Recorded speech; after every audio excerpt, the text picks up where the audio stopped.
Hey fellas, this is Rabbi speaking, and as you can tell by the thumbnail, the title, we are going to be going over Star Wars Visions Volume 3. Now, this was all anime shorts similar to the first volume. 3 of them were sequels, like follow-ups to Volume 1 shorts, like there was Payback, which was a sequel to The Duel. There was The Lost Ones, which was a sequel to the Village Bride. And there was, I think it was called A Child's Hope, correct me if I'm wrong. That was a sequel to The Ninth Jedi. And there are a lot of other ones that were just completely new, and some were really, really good. And then there were a couple I didn't really care for too much, but we'll go over them. I might go a little bit into spoilers, but not like in too much depth. Just enough so I can give you guys more of an opinion on how I felt about these shorts. Our first short, we have The Duel Payback, which I said earlier is the sequel to The Duel, which was the first short in the first volume. So they decided, like, hey, let's have the sequel of that short be the first short in this volume.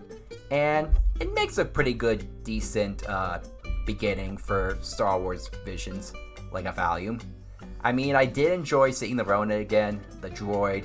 I enjoyed seeing this new Sith chick who he ends up teaming up with to fight this former Jedi Crusader who is now more machine than man, which is kind of like poetic, where you look back at Return of the Jedi when Obi-Wan says Darth Vader is more machine now than man, twisted and evil. But this guy, he believes that because he's a Jedi, that it justifies revenge, that he has to take down the Sith.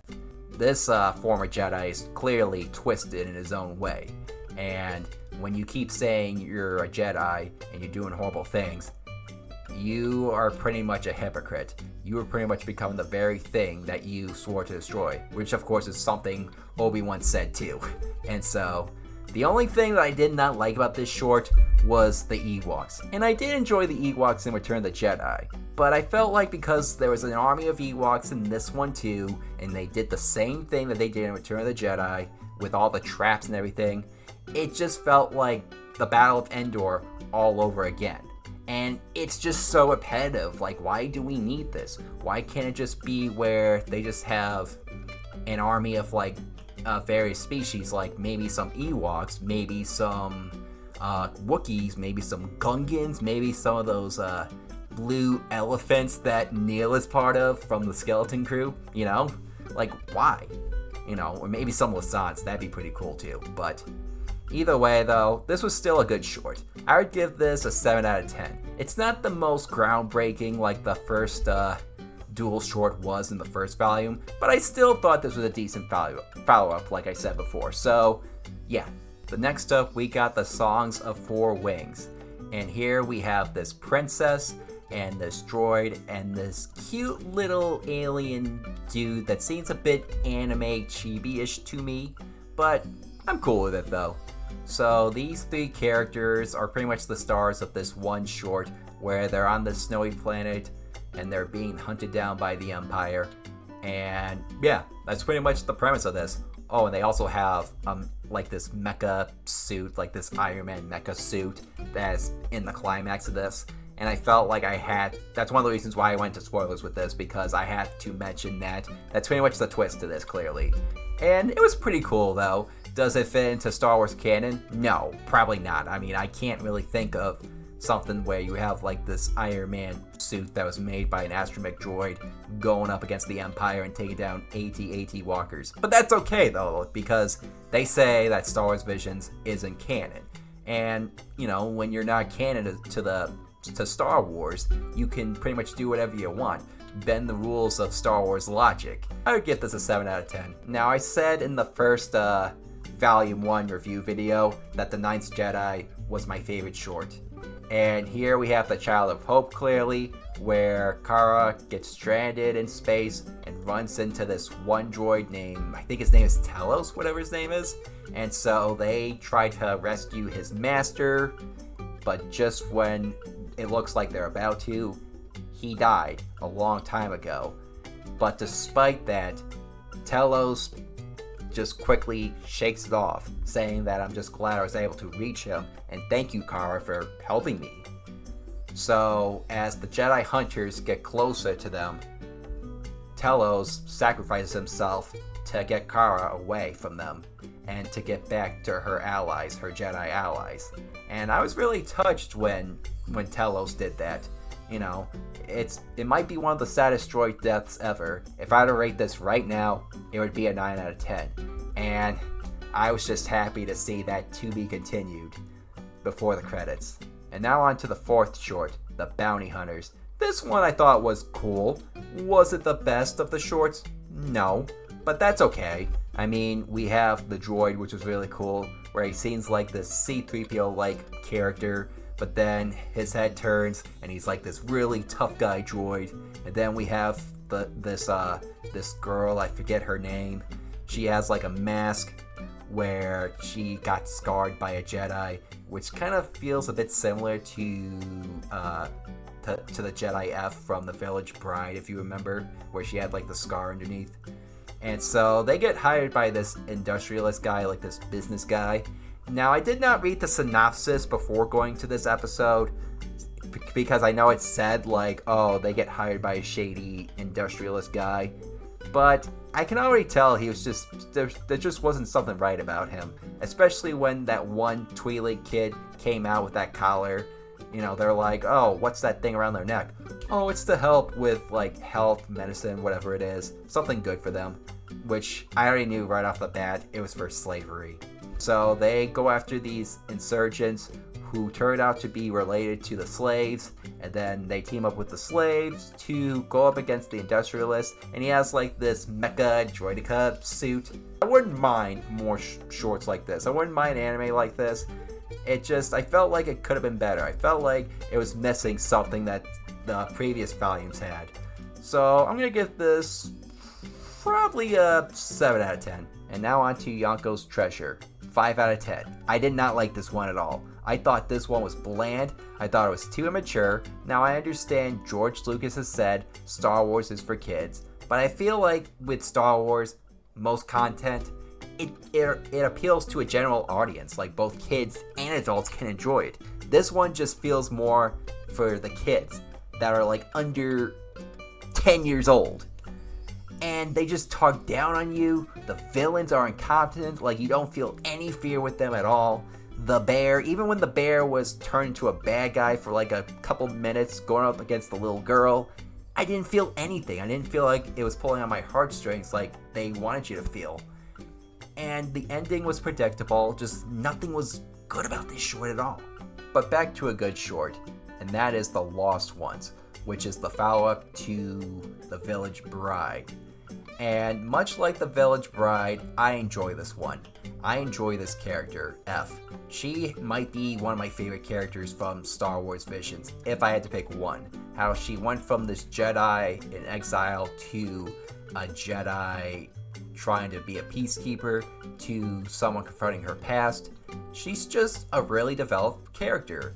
And it's impressive how the animation studio working on these two shorts, were able to develop her, flesh her out in a short amount of time. Like, probably like, say, if you combine two shorts, like the time, it would probably be like 40 minutes, something like that, if I do the math correctly. But anyway, though, I love how she has great chemistry with the refugees and how she kind of, sort of, gives herself up to the Empire, but then goes up against her master. I'm not sure if he's a Sith or if he's like an Inquisitor or something. Like, maybe this is like some alternate reality where instead of Darth Vader, it's this guy. And I'm going to give this a 9 out of 10. Great job. But this short really caught me off guard in such a great way. The Smuggler. I could not believe it. This has got to be one of my favorite shorts that isn't a follow-up, like a sequel, like as its own thing. We have the female smuggler pilot, we have the renegade prince, and we have the Jedi with a robotic arm that has a lightsaber stored in it. I wasn't shocked that she was a Jedi, just that she had it right in there. That's a special place to put it, just in case of like your enemy captures you, has you cuffed. She probably has like, oh, I'll take my lightsaber out and just use the lightsaber to cut myself out of these cuffs. That's pretty neat. I loved the bounty hunter. I loved that they have their own backstories, like, of course, the Jedi survived Order 66. The prince is the survivor of his family. The smuggler, she said something about her family getting taken away and how she's a fugitive. So if this was to be its own series, I'm sure we would go more into depth with that. I would love that, actually, just getting more adventures with these guys, similar to how The Ninth Jedi is getting its own series. So if I were to rate this right now, a 9 out of 10. And the character designs were pretty good too, as well as the backgrounds. The planet was pretty neat too. I just loved it all. I can't really find a flaw with this whatsoever. And now on to the Bird of Paradise. This one, I feel like you have to analyze it really good to understand it. And even I feel like I can't understand it that much. But we have this Jedi Padawan who seems kind of full of herself, but then she gets injured by a Sith to the point where she can't see, like she's blinded, similar to Kanan, and she is just so apprehensive on how can she survive and everything like that. So she goes through these trials just to make sure she doesn't fall to the dark side, because sometimes falling to the dark side is the easy way to go. But she learns that she has to not fear death that much in order to stick to the light side, but possibly survive as well, if that makes sense or not. It's really hard.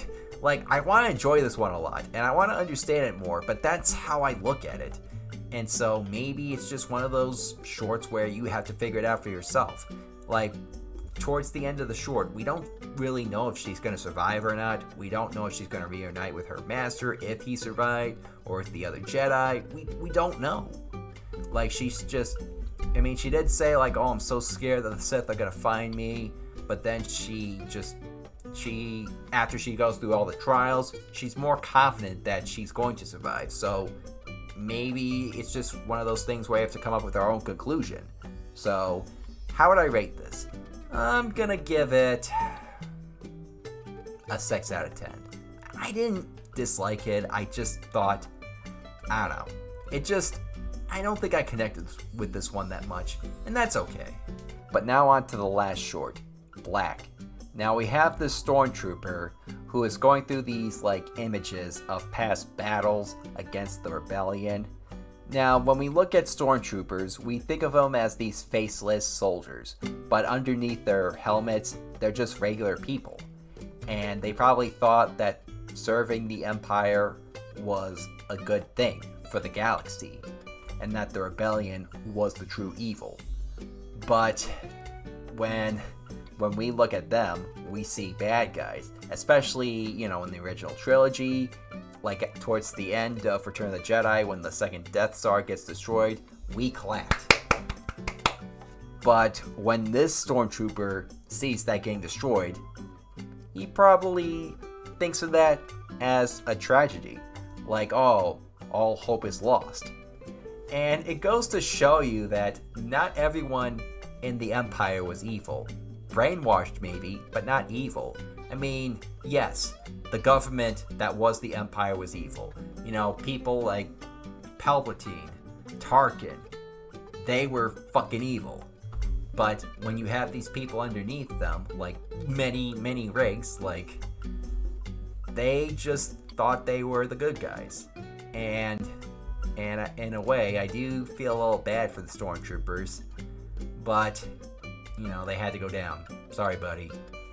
I mean, that's all I can say about these shorts. I can't really say too much. If I were to rate them, it would be a 6 out of 10.